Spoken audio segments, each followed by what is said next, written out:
안녕하세요. 꼼꼼히 성경 읽기 하루 한 절 보화를 찾아서 오늘은 50강이네. 보화이신 하나님, 예수님, 성령님 누구신가? 오늘도 보화 속으로 달려가 봅시다. 오늘은 사도행전 1장 5절 사도행전 1장 5절 같이 봅시다. 요한은 물로 세례를 베풀었으나 너희는 몇 날이 못되어 성령으로 세례를 받으리라 하셨느니라. 아멘. 예수님이 부활하시고 난 후에 이제 하신 말씀이잖아요. 그죠? 요한은 물로 세례를 줬다는 거예요. 그러면 뭐예요? 요한의 물 세례를 허락하신 하나님. 하나님께서 요한의 물 세례를 허락했습니다. 그 다음에 성령으로 세례를 받으리라.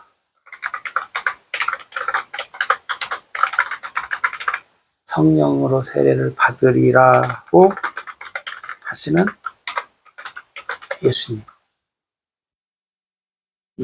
성령 세례에 대해서 이제 예수님이 말씀하는 거죠.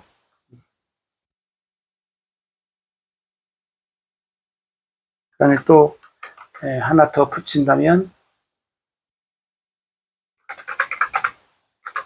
성령으로 세례를 주시는 하나님. 또 다르게 얘기하면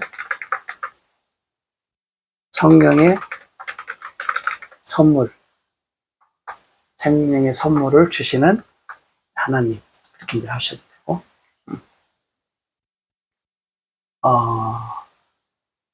여기서 예수님도 그 세례 요한을 얘기하는 거예요. 여기 요한은 세례 요한입니다. 구분할까요? 세례 요한. 저 성경에는 요한으로 되어 있지만 세례 요한으로 구분을 합시다. 우리가 알다시피 세례 요한은 사가랴, 그 다음에 엘리사벳, 이 나이 많이 드신 분의 가정에 자녀가 없다가 이제 늦게 주신, 그래서 잊지 않음으로 인해서 일어난 사건이 있지요.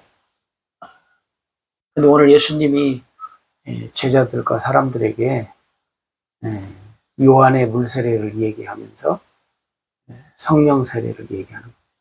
그러면 거기에 있는 제자들도 물 세례를 준 사람들이죠. 제자들도. 그래서 요한복음에 보면 예수님이 그 요한보다 세례 요한보다 세례 주는 사람이 많다는 말을 듣고 또 하는데 나중에 보니까 뭐라고 기록되어 있어요?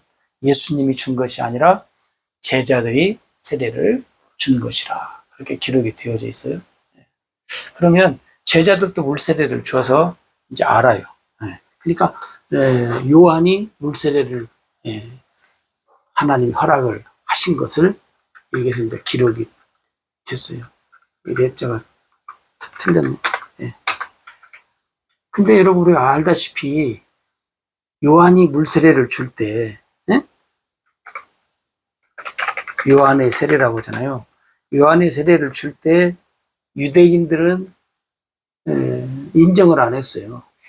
그런데 요단강에서 요한이 물 세례 줄 때 무리들이 왔었고 그 다음에 세리들도 왔었잖아요. 세리들도 왔었고 그 다음에 누구예요? 순인이 아니라 군인들도 왔어요. 유대인들은 안 왔어요. 그래서 무리들이 와서 회개의 세례, 물 세례를 받고 세리들도 군인들도 우리가 어떻게 해야 되겠느냐 할 때 요한이 거기에 합당한 대답을 다 해줬던 것을 우리가 기억을 합니다. 근데 오늘 예수님이 이 요한의 물세례를 이제 이야기하시는 이유는 뭐냐면, 너희는 몇 날이 못 돼서 성령으로 세례를 받을 것이다 하는 성령 세례에 대해서 얘기를 합니다. 성령 세례에 대해서 예수님이 지금 강조하는 거예요. 왜 성령 세례를 강조해요? 물론 이제 결론이지만 성령 세례를 받지 않으면 끝이에요. 하나님과 아무런 관계가 없어요. 성령 세례를 반드시 받아야 한다요. 성령 세례를 반드시 받아야, 요한복음 3장에 보면 물과 성령으로 거듭나지 않으면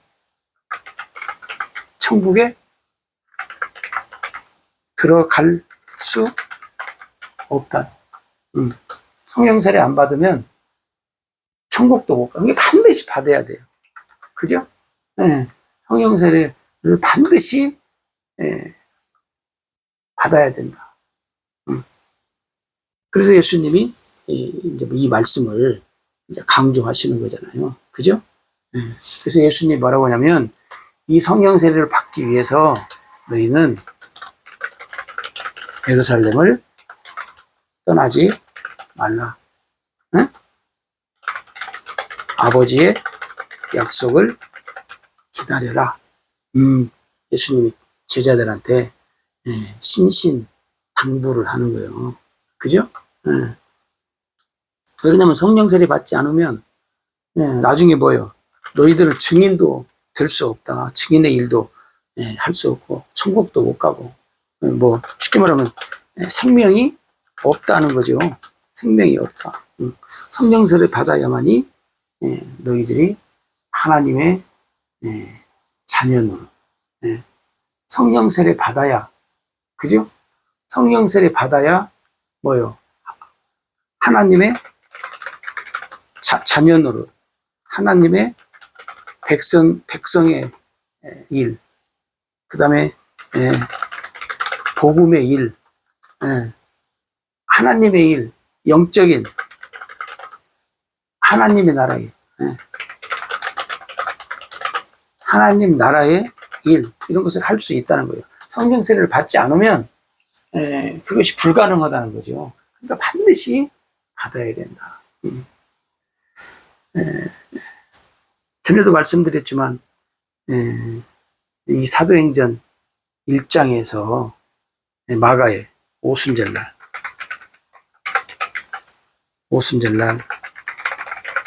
마가의 다락방에 이제 모인, 그죠? 모인 자들에게 성령이 임하죠. 약속대로. 그런데 우리는 여러분, 마가의 다락방에 누구나 다 있었더라면 성령 받았다. 성령 받는 장소에 누구나 다 있으면 다 성령 받고 은혜 받고, 우리는 그런 줄로 알잖아요. 근데 여러분, 성경에 보면 사도행전 11장 17절에 보면, 이게 쭉 보면 베드로의 고백이 거기에 나오는데, 이 베드로의 고백이 왜 나오냐면, 베드로가 사도행전 10장에서 고넬료 집에 간 사건으로 인해서 베드로가 공격받잖아요. 그래서 이제 그 사람들한테 있었던 일을 쭉 설명하면서 뭐라고 말하냐면, 베드로가 오순절날 우리가 마가의 다락방에 있을 때 예수 그리스도를 믿는 믿음으로, 예수 그리스도를 믿는 믿음으로 우리가 있지 않았냐. 그때 하나님이 성령을 선물로 주셨다. 그게 여러분, 마가의 다락방에 있었던 사람들이, 물론 이제 사도들을 중심으로 해서 120명이 있었다고 그러는데, 이 120명이 어떤 사람인지 모르잖아요. 그런데 베드로가 뭐라고 말하냐면 거기 있었던 사람들은 누구에게나 믿든 안 믿든 뭐 성령 받은 것이 아니라는 거예요. 응? 그럼 그걸 예수 그리스도를 믿는 믿음을 우리가 가지고 있을 때 하나님이 우리에게 성령을 선물로 주시지 않았냐, 그 얘기를 하는 거예요. 그러니까 여러분, 마가의 다락방에 모인 자들이 사도들을 중심으로 해서 누군지는 알 수 없지만 거기에 모인 사람들은 어떤 사람들이었냐면 쉽게 말하면 복음을 듣고, 네? 복음을 믿는 자들이었다. 이게 복음을 듣고 복음을 믿지 않으면 성령 세례가 없다라는 것을 우리가 강조하는 거죠. 그죠?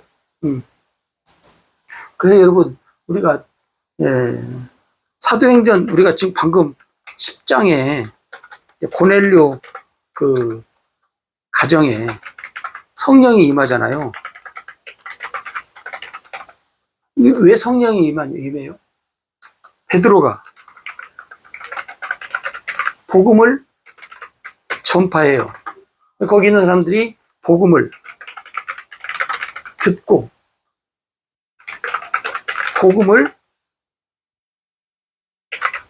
믿을 때 성령이 임했다고 베드로가 말해요.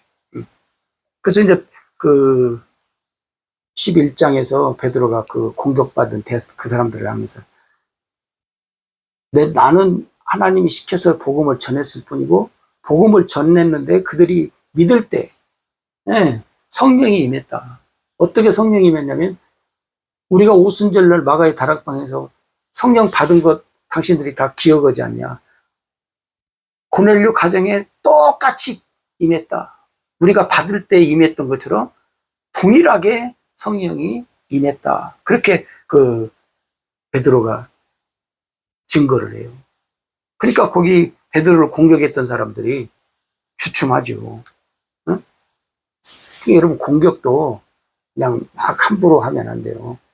많은 사람들이 막 누가 잘못하나 하고 이렇게 막 공격 아예 하려고 마음을 먹고 공격의 대상자가 누굴까 하고 그냥 눈을 부릅쓰고 귀를 그냥 쫑긋하면서 살잖아요. 그런 육신의 눈, 육신의 귀를 쫑긋하고 부릅쓰지 마시고 성령으로 뭐예요? 다시 말하면 우리가 할례라고 했잖아요. 네. 영적인 눈으로, 네? 영적인 입으로, 네. 우리가 살아야 돼요. 이제 귀가 또 있잖아요. 네. 영적인 귀로. 많은 사람들이, 그러니까 이제 보면, 이제 여기 베드로를 공격했던 사람들 다 성령 받은 사람들인데, 왜 성령 받은 사람들이 왜 그랬을까? 왜 그랬어요? 여러분, 그래서 성경은 뭐라고 하냐면, 우리의 믿음이 성장해야 된다. 언제까지? 죽는 순간까지 우리의 믿음이 자라야 돼요. 믿음이 자라지 않으면 성령 받았어도 애기치 돼요. 그래서 고린도 교회가 그러잖아요. 고린도 교회도 성령 받은 교회 중에 하나인데 뭐라 그래요? 너희가 자라서 단단한 음식을 먹어야 되는데 아직도 젖을 먹어야 될 성장하지 않았다는 걸 얘기해요. 이게 여러분 성령 받은 거 중요하죠? 그러나 성령 받고 어떻게 해야 돼요? 계속 하나님의 말씀으로 성령의 인도하심을 통해서 믿음이 어떻게 해요? 성장해야, 자라야 돼요. 네. 자란다는 증거는 또 뭐예요? 열매요. 열매를 맺으면서 살아야 돼요. 네. 나중에 맺는 것도 있겠지만, 네. 어떻게 보면 하루하루 아니면 지속적으로 열매가 나타나요. 그게 성장이에요. 성령 받았다고 하는데 열매를 맺으면서 살지 못하면 뭐예요? 믿음이 성장하지 않고 있다는 거예요. 예. 그러니까 여러분, 물론 이제 초대교회는 이제 시간적으로 얼마 안 된 시간이니까 아직 성장이 좀 그러지요. 그러니까 여러분들이 참고로 잘 기억하시면 되고, 그 다음에 또 사도행전 19장에 보면 바울 얘기가 나와요. 바울이 이제 복음을 전하는데 어떤 사람들이 물세례밖에는 몰라. 그래서 거기서 이제 바울이 뭐예요? 복음 증거를 해. 복음 증거를 하니까 복음을 믿고, 그래서 이제 바울이 안수를 해줄 때 그들이 뭐예요? 성령의 선물을 받는다. 그렇게 나와요. 복음을. 그러니까 여러분, 성령은 반드시 복음을 듣고 믿을 때, 대표적으로 갈라디아 3장 2절, 5절. 너희가 율법을 행할 때 성령 받았냐? 복음을 듣고 믿을 때 성령 받았냐? 이 질문을 하잖아요. 율법으로는 성령 오시지 않는다는 거예요, 여러분. 네? 율법으로는 성령이 안 와요. 복음을 듣고 믿을 때, 여러분들이 복음을 듣고 믿지 않았는데 혹시 성령 받았다라고 생각하는 사람은 글쎄요, 하나님이 주신 성령은 아니라고 여기서 말할 수 있어요. 그럼 뭔 성령이냐? 글쎄 모르죠. 뭔 성령인지. 성경에는 없으니까.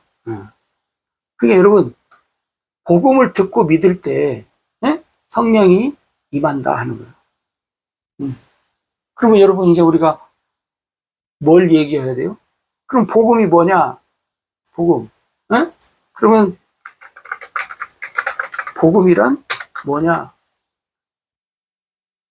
복음을 여러 가지로 얘기하는데, 베드로나 초대교회, 또 바울이나 이 복음을 전할 때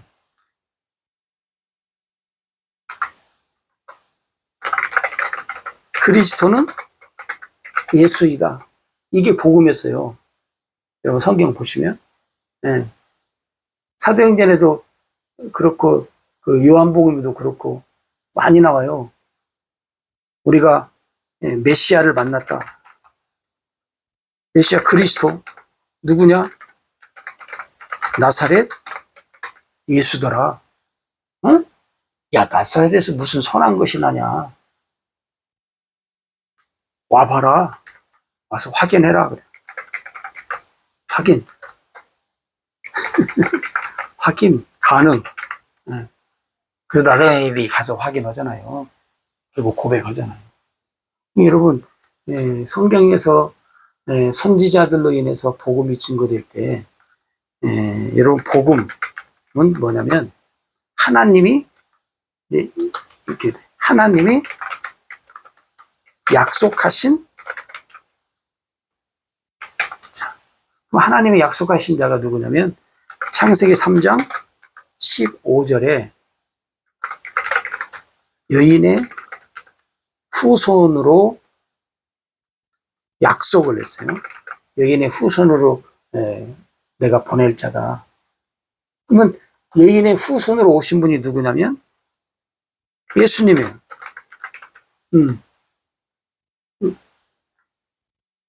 하나님이 약속한 분이. 그러니까 여러분 복음이라고 할 때 우리가 이렇게 해야 돼요. 여인의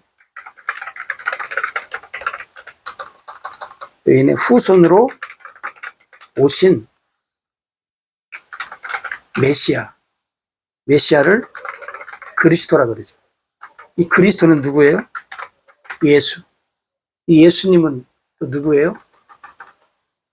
하나님의 아들. 하나님의 아들. 이 예수 그리스도가 이 세상에 오셔서 십자가에 못 박혀 죽으시고 부활하시고 승천하시고 그래서 하나님의 뜻을 이루신. 여러분 그러니까 길게 설명할 수 없으니까 짧게 여러분 설명하면 간단하게 여러분 창세기 3장 15절에 하나님이 범죄한 아담과 하와에게 내가 여인의 후손을 통해서 사단을 결박하겠다. 그러면 너와 내 자손의 여자의 후손과 원수가 될 것이다. 그러면 여자의 후손으로 이 세상에 오신 분은 예수님밖에 없어요. 성령으로 잉태된. 그러면 그러니까 여러분 이렇게 생각하셔야 돼. 여인의 후손으로 오신 분이 누구냐? 메시아예요. 그 메시아가 누구냐? 그리스도예요. 그리스도가 누구냐? 예수님이에요. 예수님은 누구냐? 하나님의 아들이에요. 이것을 믿는 믿음을 가져야 돼. 아, 하나님이 약속을 지켰구나. 여인의 후손으로 예수님 오셨고 그분이 메시아고 그리스도고 하나님의 아들이시구나. 이걸 믿는 믿음을 갖는 것이 복음이에요. 이것을 믿으면 하나님이 뭐요? 성령을 선물로 주겠다는 거예요. 어떻게 보면 간단한데 이제 또 이것을 풀으면 또 복잡해지는 수가 있는데 자 어찌됐든지 간에 우리가 지금 방금 말씀한 거 오순절날 마가의 다락방에 있을 때에 예수 그리스도를 믿는 이 사람들은 뭘 믿었어요? 이걸 믿은 거예요. 이 복음을 그 사람들이 믿었다고요. 믿었다. 그리고 사도행전 10장 고넬료 가정에서도 바울이라는 베드로가 복음을 전했는데 뭔 복음을 전했어요? 바로 이 복음을 전했다는 거예요. 이 복음. 그 다음에 바울도 복음을 증거했는데 어떤 복음 증거했냐? 바로 이 복음을 전했다는 거예요. 또 바울이 갈라디아 교회에서 복음을 전했는데 어떤 복음 전했냐? 바로 이 복음을 전했다는 거예요. 이 복음. 그러니까 우리가 믿는 예수님은 어떤 예수님이냐?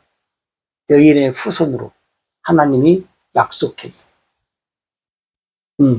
그래서 그 여인의 후손으로 하나님의 약속 따라 오신 분이 예수님. 그분이 메시아예요. 그분이 그리스도이시고 그분은 하나님의 아들이심을 믿는 믿음을 내가 가질 때 하나님은 성령을 선물로 주시겠다. 그러니까 요한은 물로 세례를 베푸었으나 너희는 몇 날이 못되어 성령으로 세례를 받으리라. 우리가 아는 것처럼 예수님 승천하시고 오순절날 50일 있다가 이제 성령이 임했는데 그때 제자들이 마가의 다락방에 모여서 날마다 기도하고 또 말씀을 나눴잖아요. 그때 서로 복음을 확인하고 증거하고 그래서 거기 있는 사람들이 전부 다 뭐예요?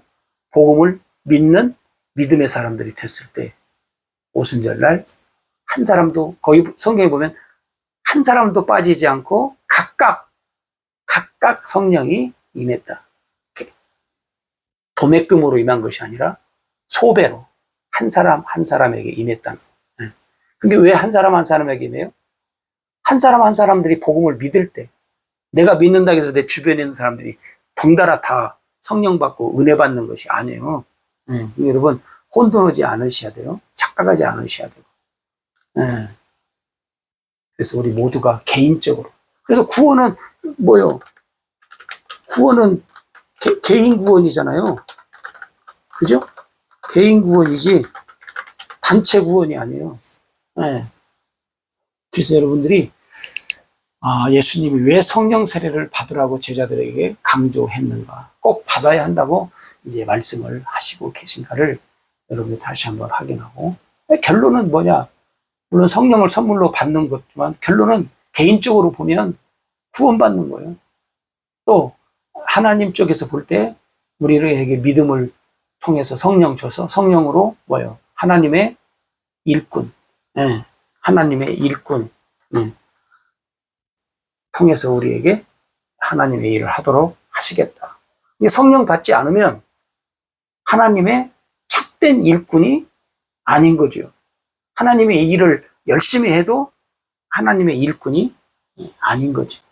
여러분들이 한번 꼼꼼히 우리 자신부터, 남 말고 나 자신부터 확인해 보는 그런 말씀의 시간들로 여러분들이 보아의 축복 속에 함께 하기를 기도합니다. 감사합니다.